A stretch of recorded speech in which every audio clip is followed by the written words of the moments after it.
L'histoire commence avec Shim, un jeune garçon qui souffre depuis longtemps d'une douleur persistante et lancinante dans le ventre. C'est le matin. L'heure de l'école approche, Shim essaie de suivre sa routine habituelle. Il se prépare et s'assoit à table pour le petit déjeuner. Mais la douleur abdominale est devenue si aiguë qu'il ne peut même pas avaler une bouchée. Sa mère, qui l'observe avec un regard inquiet, sent que quelque chose ne va pas. Elle lui donne un médicament contre la douleur, en espérant que ce n'est qu'un malaise passager. Cependant, pendant les cours, la souffrance revient de plus belle. Shim est assis à son bureau. Il se tient le ventre, son visage est pâle de malaise. Soudain, il ne peut plus se retenir, il court aux toilettes. En se soulageant, son cœur se serre de terreur. Il regarde en bas, horrifié de voir du sang. Les garçons à proximité remarquent sa détresse et commencent à se moquer cruellement. « Tu as tes règles comme une fille. » Submergé par une vague d'embarras et de confusion intense, Shim fuit la scène. De retour à la maison, il cherche désespérément des réponses sur Internet. Il veut comprendre ce qui arrive à son corps. Mais il ne trouve rien, seulement plus de douleur. Ce soir-là, l'atmosphère à table est lourde. Le père de Shim essaie de lui parler de ses études, mais la douleur reprend. Sans un mot, Shim se précipite aux toilettes. Affolé, ses parents le suivent. Quand ils voient le sang, leur cœur s'arrête. Ils ne perdent pas une seconde, ils l'emmènent à l'hôpital. Après un premier examen, les médecins prescrivent des médicaments. Mais le mystère reste entier. Un mois passe, mais le cauchemar ne fait que commencer. À l'école, le harcèlement est incessant. Même ses amis se sont retournés contre lui. Ils lui lancent des insultes et des murmures qui blessent plus que n'importe quelle douleur physique. Pendant un cours de sport, les élèves s'entraînent pour une course.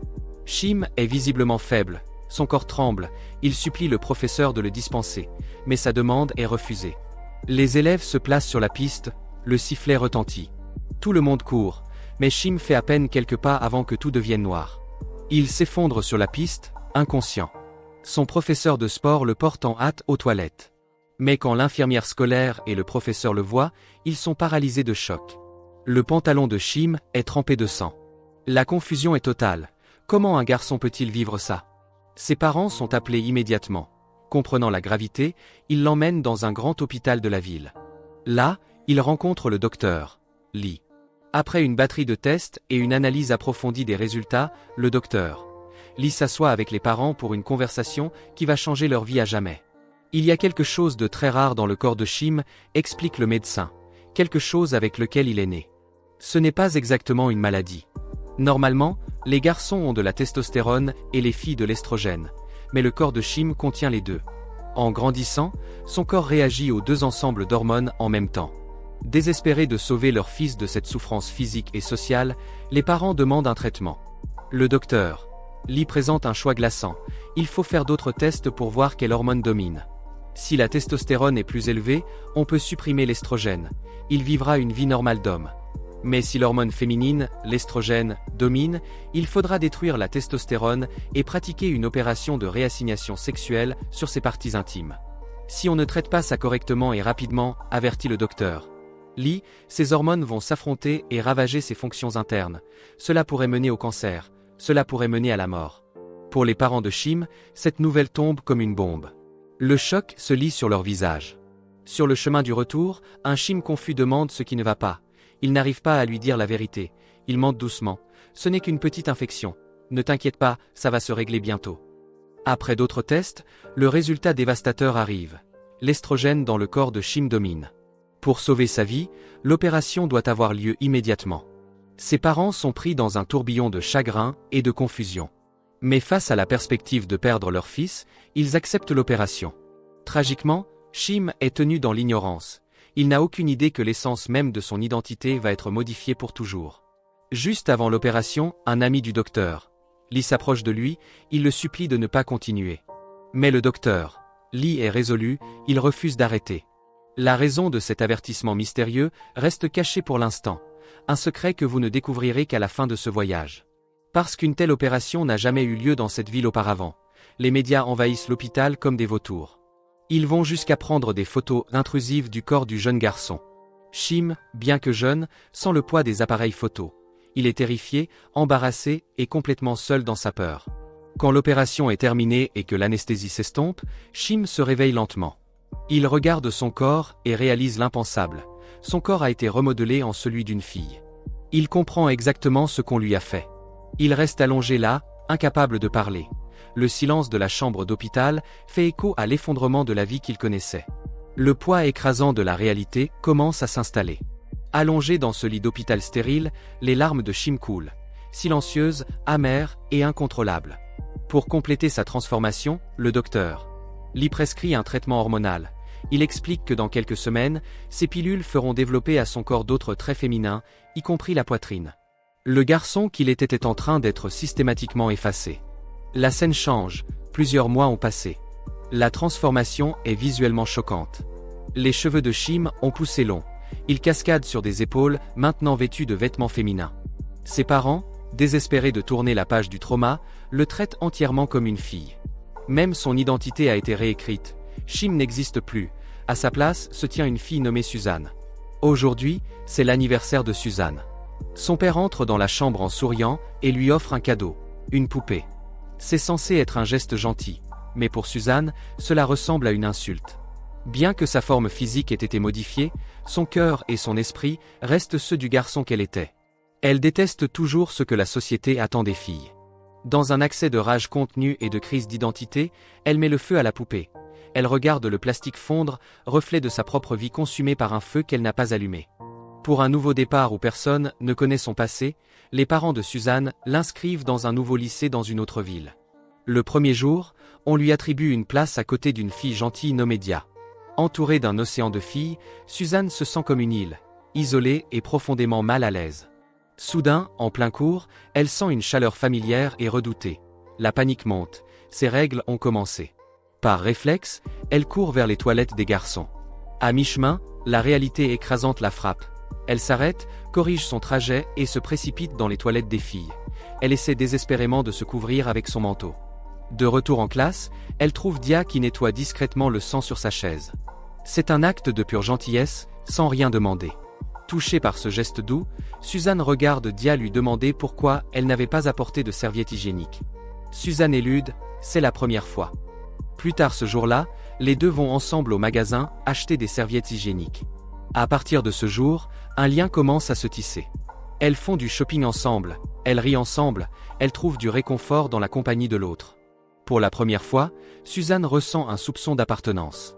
Un après-midi, Suzanne trouve des cadeaux et une lettre d'amour dans son bureau.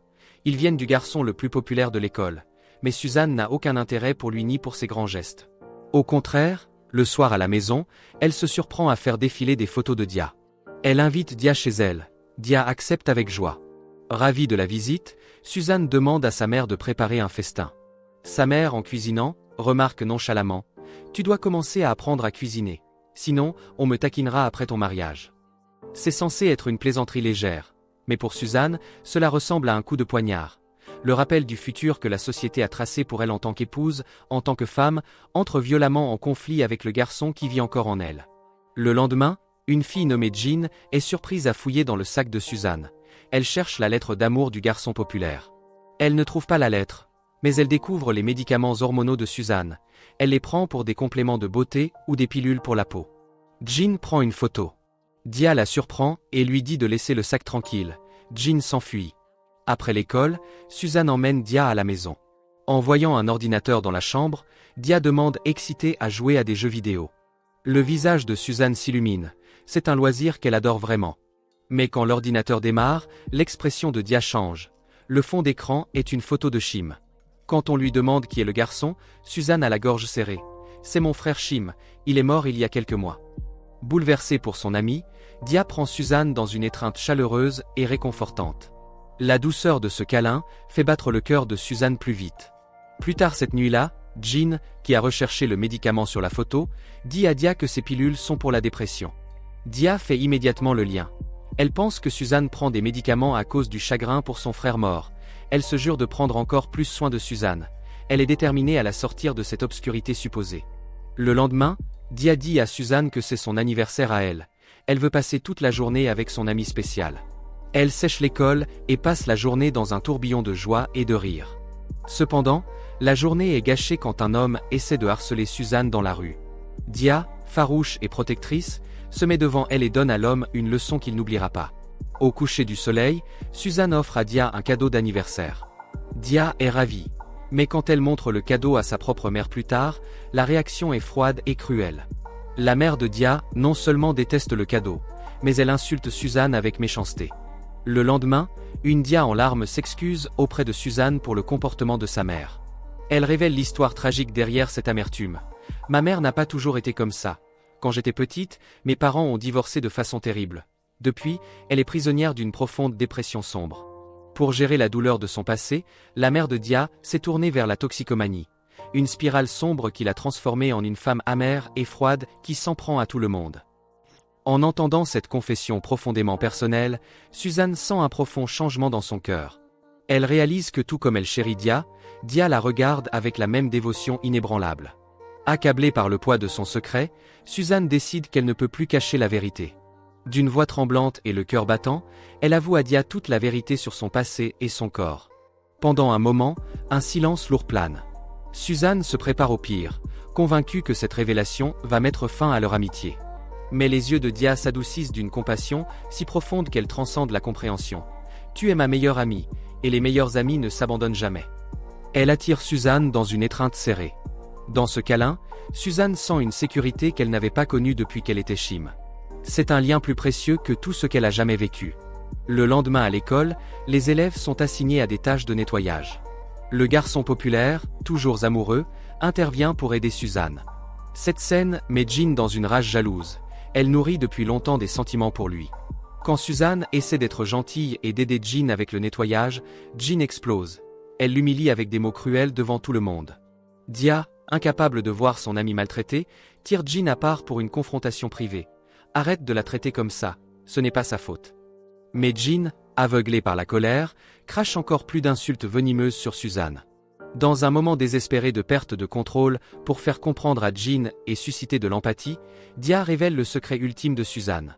Sous le choc, le visage de Jean blêmit. « Je suis désolé, je ne savais pas, je n'aurais pas dû faire ça. » Mais les secrets dans les couloirs d'école ont des ailes.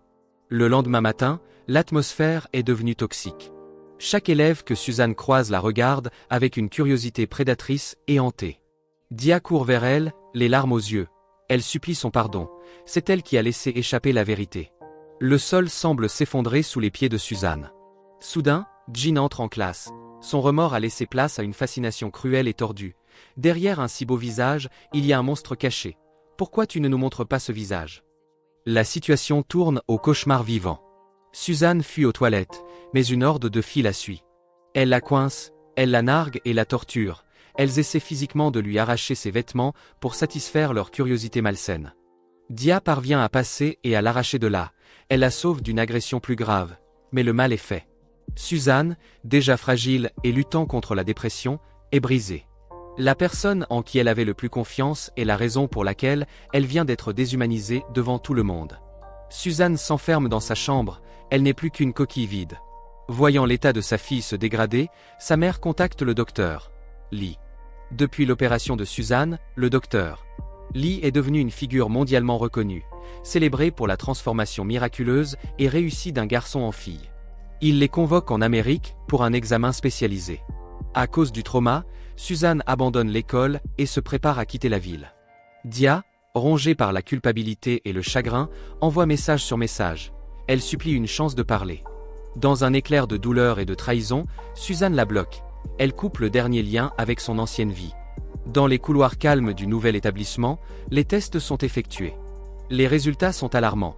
Les niveaux d'estrogène de Suzanne sont astronomiquement élevés, bien au-delà de la normale. Quand on l'interroge, Suzanne insiste, elle ne prend que ses médicaments contre la dépression. C'est alors que sa mère fait une révélation glaçante. Pour s'assurer que Suzanne se sente vraiment comme une fille et accepte son nouveau corps sans résistance, elle remplaçait secrètement ses pilules contre la dépression par de puissants boosters d'estrogène. La trahison est totale. Suzanne se sent comme une marionnette dont tout le monde tire les ficelles. Cette nuit-là, elle tombe dans un rêve fiévreux. Dans la vision, elle voit Chim, le garçon qu'elle était. Elle réalise avec horreur que depuis le jour où elle a perdu Chim, elle n'a pas seulement changé, elle a été effacée. Sa vie ressemble à une descente dans un enfer rose et beau. Elle se réveille en hurlant, un cri primal et déchirant qui fait accourir ses parents. Alors qu'ils essaient de la tenir, elle les repousse, ses yeux sont fous de douleur. Pourquoi? Sanglote-t-elle. La question qu'elle porte depuis des mois explose enfin. Pourquoi vous avez fait l'opération sans me demander? Pourquoi vous n'avez jamais tenu compte de mes sentiments, pas une seule fois? Son père, la voix tremblante de sa propre culpabilité enfouie, crie en retour, « C'était une question de vie ou de mort. Tu aurais eu un cancer, tu serais mort, ça a été un choc pour nous aussi, c'est pourquoi on ne t'a rien dit. » L'air de la pièce est lourd d'un silence glaçant alors que Suzanne se tient devant le docteur, lit dans sa résidence privée. Elle le regarde, non pas avec les yeux d'une patiente effrayée, mais avec le regard perçant d'une victime qui a enfin trouvé la vérité. « Docteur », commence-t-elle d'une voix stable, mais chargée d'une froideur tranchante, « vous êtes devenu un nom mondialement connu, n'est-ce pas? Un homme célèbre et respecté. Et vous avez bâti cette réputation sur les fondations de ma vie. Vous avez dit au monde que vous aviez sauvé la vie d'un garçon en le transformant en fille. Vous prétendez que je devrais être reconnaissante parce que je suis en vie aujourd'hui. » Un sourire amer effleure ses lèvres. « Mais dites-moi, docteur, devrais-je encore être reconnaissante si je vous disais que je connais la vérité? Que vous n'avez pas fait ça pour me sauver, mais pour satisfaire votre propre avidité. Vous avez fait de moi votre bouc émissaire. Vous avez sacrifié toute mon existence pour la gloire et l'argent. » Le visage du docteur, l'iblémie, l'ombre d'un secret longtemps enfoui commence à remonter. « Comment? Comment avez-vous pu savoir ça? » Suzanne s'approche. « La nuit avant mon opération, je vous ai entendu. J'ai entendu votre ami vous supplier. Il vous a traité d'égoïste. Il vous a imploré de ne pas ruiner ma vie pour votre ambition. J'étais jeune, j'étais confuse, je ne comprenais pas le poids de ces mots à l'époque, mais je les comprends maintenant. » Elle reprend son souffle tremblante. Le poids des années de trauma alimente ses paroles. « Être égoïste, c'est une chose, docteur, mais détruire le monde entier d'un enfant innocent juste pour voir votre nom dans les gros titres, c'est un péché. Et pour ce péché, je prendrai ma revanche. Je ne me reposerai pas avant de vous voir complètement détruit, comme vous m'avez détruite. » La scène change radicalement. On voit Suzanne devant un miroir, elle ne pleure plus. Elle porte des vêtements de luxe exquis, elle applique son maquillage avec soin.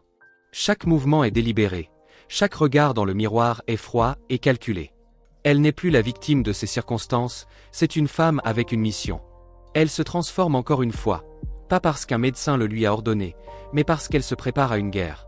En sortant dans le monde, l'image du vulnérable Chim s'efface dans l'ombre de la redoutable Suzanne. Elle marche maintenant sur un chemin de vengeance froide et calculée. Et avec cette résolution glaçante, l'histoire arrive à sa fin. N'oubliez pas de liker si la vidéo vous a plu, abonnez-vous également, d'activer la cloche, et cliquez sur l'une des vidéos qui s'affichent pour voir une autre histoire. On se retrouve dans la prochaine vidéo, bye.